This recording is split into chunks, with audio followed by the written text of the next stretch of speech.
સુરતના Sarthana community hall ખાતે સ્વર્ગસ્થ શ્રી વિઠ્ઠલભાઈ રાદડિયાની 7મી વાર્ષિક પુણ્યતિથિ નિમિત્તે મેગા બ્લડ ડોનેશન કેમ્પ અને સર્વરોગ નિદાન કેમ્પનું ભવ્ય આયોજન કરવામાં આવ્યું।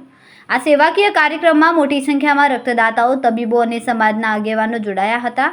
કાર્યક્રમમાં જેતપુરના ધારાસભ્ય જયેશ રાદડિયા મુખ્ય અતિથિ તરીકે ઉપસ્થિત રહ્યા અને તેમણે રક્તદાનને મહાદાન ગણાવીને યુવાનોને નિયમિત રક્તદાન કરવા અપીલ કરી।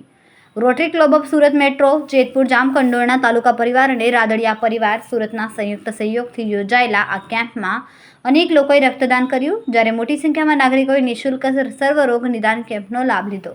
કાર્યક્રમ દરમિયાન સ્વર્ગસ્થ વિઠ્ઠલભાઈ રાદડિયાએ ભાવભીની શ્રદ્ધાંજલિ અર્પણ કરવામાં આવી અને તેમના સમાજ સેવાના કાર્યને યાદ કરવામાં આવ્યા। આયોજકોએ ભવિષ્યમાં પણ આવા સેવાકીય કાર્યક્રમો સતત યોજવાની પ્રતિબદ્ધતા વ્યક્ત કરી। જી જયેશભાઈ, સુરત ખાતે બ્લડ ડોનેશન કેમ્પ રાખવામાં શું કહેશો? મારા પિતાશ્રી વિઠ્ઠલભાઈ રાદડિયાની આજે 7મી વાર્ષિક પુણ્યતિથિ અને પુણ્યતિથિ નિમિત્તે સમગ્ર રાજ્યની અંદર 160થી વધુ સ્થળોએ મેગા બ્લડ ડોનેશન કેમ્પ, સર્વરોગ નિદાન કેમ્પ સહિત અનેક વિવિધ સેવાકીય પ્રવૃત્તિના કાર્યક્રમો અલગ અલગ જિલ્લા મથકોએ, તાલુકા પ્લેસ ઉપર અલગ અલગ સંસ્થાઓ દ્વારા રાખવામાં છે। આજે સુરત ખાતે આ કાર્યક્રમનું આયોજન થયું છે। આયોજકોનો હૃદયપૂર્વક આભાર વ્યક્ત કરું છું અને સાથે સાથે અંદાજિત 160 જગ્યાથી વધુ કાર્યક્રમોમાં 12,000થી વધારે બોટલ બ્લડ એકત્ર થશે। એટલે તમામ રક્તદાતાઓનો પણ આભાર વ્યક્ત કરું છું કે એક વિઠ્ઠલભાઈને સેવાકીય પ્રવૃત્તિ થકી સાચી શ્રદ્ધાંજલિ કાર્યક્રમમાં આપવાનો પ્રયાસ થયો છે। ફરીથી સુરતના આંગણે યોજાયેલા કાર્યક્રમમાં તમામ મિત્રોનો હૃદયપૂર્વક આભાર વ્યક્ત કરું છું। આ કાર્યક્રમ દ્વારા સમાજને શું સંદેશ આપશો?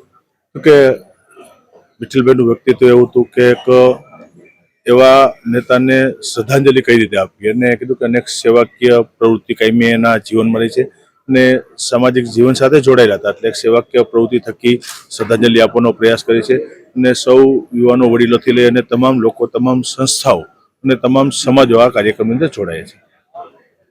કેમેરામેન સેનિલ વિરાણી સાથે વિશાલ છેઠા, માનવ પ્રભા ન્યૂઝ, સુરત। અમારા વિડીયોની નવી અપડેટ મેળવવા માટે સબસ્ક્રાઇબ કરો માનવ પ્રભા ન્યૂઝ ચેનલને, બેલ આઇકન ક્લિક કરો લેટેસ્ટ વિડીયો સૌથી પહેલા મેળવવા માટે।